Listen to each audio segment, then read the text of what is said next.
Number one, Senador, ito siyempre, pakinggan naman natin si Robin Padilla, oh. Masyado pong mahirap magkomento dyan kasi una, ang posisyon po ng PDP dyan, kung mababasa nyo po yung aming, naglabas po kami ng statement kanina. Naglabas kami ng statement maga yata, na sinasabi namin na sinasabi po doon ng aming pamunuan na hindi po kami sang-ayon sa ginawa ng Quadcom. Pero syempre ako po bilang isang mambabatas din, kung ano man po yung gusto nilang hakbangin, di gawin po nila. Opo, yun ang gusto nila. Pero kami po sa PDP, sinasabi namin na isang malaki... Ayan po, sabi ni Robin, ha? Sabi ni Robin, sila daw po sa padapa, PDP or pinindot, dinalire. Pero sa pinindot, dinalire, pinasok-pasok ay tutol sila.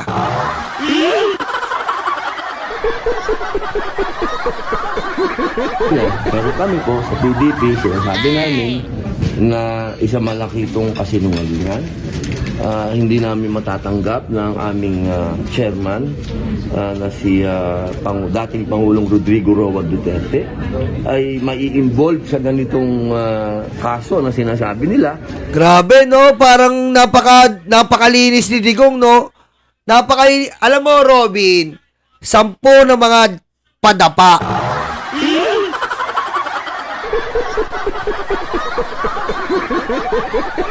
Alam mo, Robin, 10 ng mga padapa. Kayo, nila Bongo, nila Bato. Hindi nyo mabibilog ang ulo ng sambayan ng Pilipino. Kasi, ba't kayo malulungkot? Umamin mismo ang demonyong presidente nyo, si Digong, na mamamatay tao siya. Ba't kayo malulungkot? Huwag kayong malungkot. Kasi siya mismo umamin mamamatay tao siya. Kahit ilang replay nyo sa Quadcom, sinabi niya, pinapatay ko. Ba't kayo malulungkot? Anak ng weting naman, tinatanga nyo yung mga Pilipino. Huwag nyo naman tangayin yung mga Pilipino, kaya dumadami ang luga eh.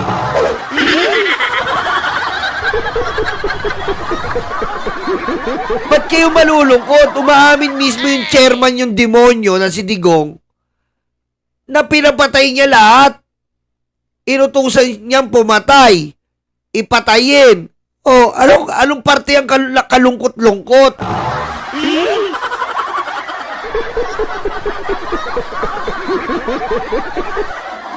Diba, malulungkot ka pa doon na yung kriminal umaamin na sa mga ginawa niyang pagkakasala or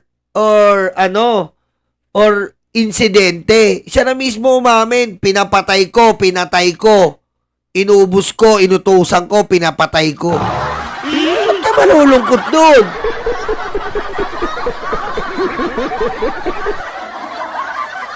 Ba't ka malulungkot doon? Ba't kailangan mo kampihan nyo, Robin?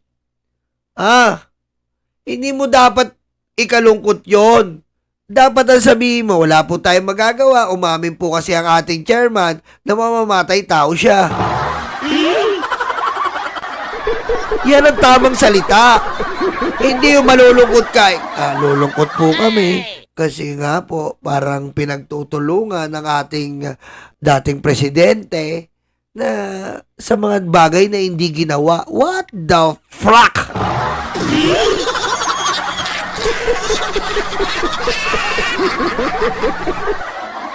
Umamin na nga na kriminal siya. Umamin na nga na hindi niya pinapatagal ang buhay. Umamin na nga na tinatamnan niya ng ebidensya. Tapos malulungkot kayo? Parang abnormal ako nun Sino ba abnormal ako?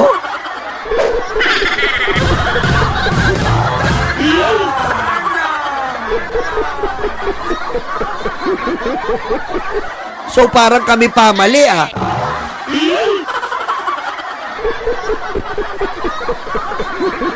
Kami pa mali ah. Nakasama pa si Senator Bato at Senator Go. Dahil siguro naman po hindi naman po siguro papayag ang Armed Forces of the Philippines ng ating pong naging Pangulo ng panahon na yon. Ano ba yan? Bakit ba lagi kayong dumadaing sa AFP? Ano ba kayo? Patay gutom ba kayo sa suporta? Bakit ba lagi yung binabanggit, mga vlogger nyo, mga kaalyado nyo, lagi yung binabanggit ang AFP, mag-aklas? Ano ba mahihita ng AFP kung mag-aaklas sila laban kay BBM? Susuportahan nila yung aminadong kriminal?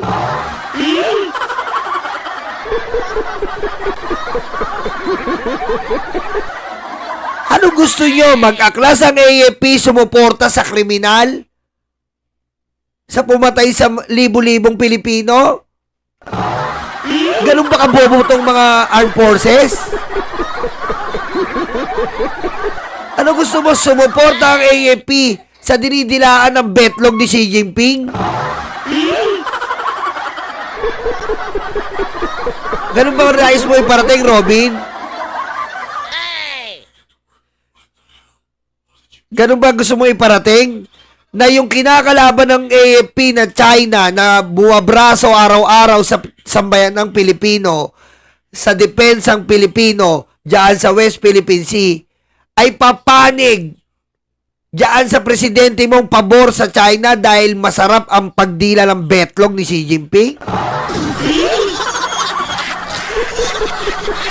Ha? Ganun ba? Ganun ba, Robin? Ha? Tapos ayaw mo idamay si Bongo at Bato. Bakit? Nasaan ba sila nung panahon na yon? Di ba silang talagang bida-bida? Oh, ano sabi ni Bato? Shit happens sa mga menor de edad na namatay. Ano sabi ni Bongo? Sabi po ng presidente, naglaan siya ng pera para sa makakadakip, makakapatay. Oh.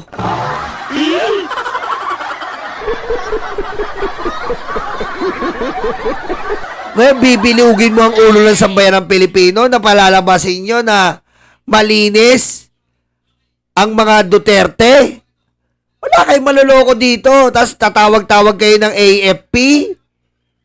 Bakit? Kala ko malakas pa mga Duterte. Oh. Kala ko malakas yung mga Duterte. Hindi nyo kasi pwedeng ganyan. Tatawag-tawag kayo AFP. Ang AFP, matalino yan. Magpakita kayo ng galit ng Pilipino o taong bayan na lumabas sa EDSA bago kayo dumulog sa AFP. Hindi AFP, babaklas yan. Tinitingnan yan. Kung sakasakaling indultuan na, gipitan, tinitingnan yan ang boses ng taong bayan kung ano ba ang nararapat. Ba't ngayon, nasa ng boses ng taong bayan? Nasa EDSA? Tae ang dumating sa EDSA.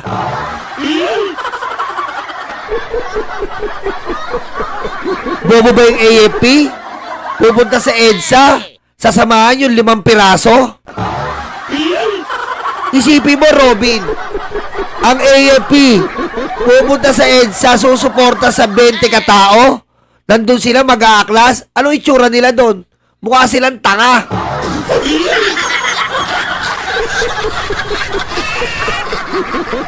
Abnormal ba yung AFP? Pupunta sila doon. EDSA na tayo. Babaligtad na kami. Tara na. Tapos makikita mo 20 katao. Ganun katanga yung AFP? Kasama doon siya sa 20 katao. 15 yung vlogger, 5 yung bystander.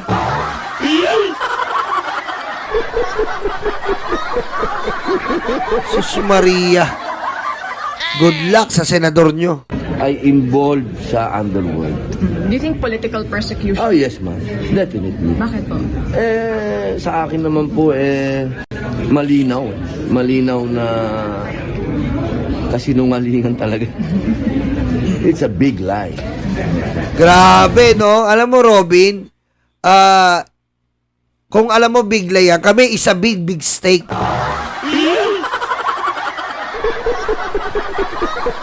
Sa amin naman, Robin, it's a big mistake. But it's a big mistake kasi nga, mali, talagang sobrang pagkakamali ang naupo kayo dyan. Nila Bato, ni Bongo, at syempre, ikaw. Sobrang pagkakamali. At yung pagkakamali yun, yun ang lagi namin dinadasal sa araw-araw. Na dumating na yung time mawala kayo lahat sa Senado.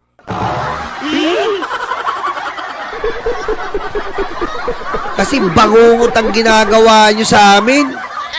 Bangungot. Sobrang bangungot to. Nagkaroon tayo ng pinaka-worst na senador sa balat ng lupa.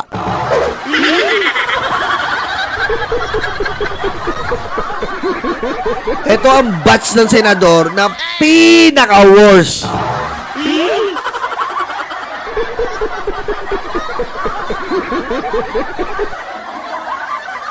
Hindi natin alam kung saan nilagay ang utak. Anak ng...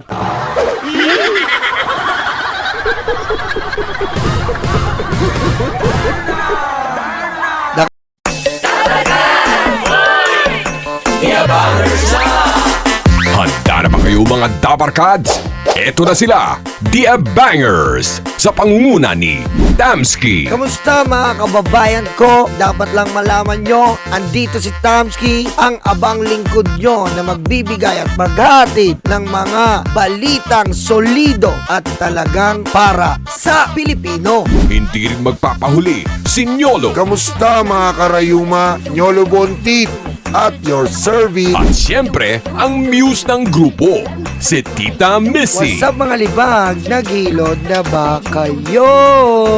Ako nga pala ang inyong Tita Missy, ang impaktang reyna ng mga libag. Mawawala pa naman sa eksena ang VMB family. Kaya mga kalibag, tutok na. The Bangers.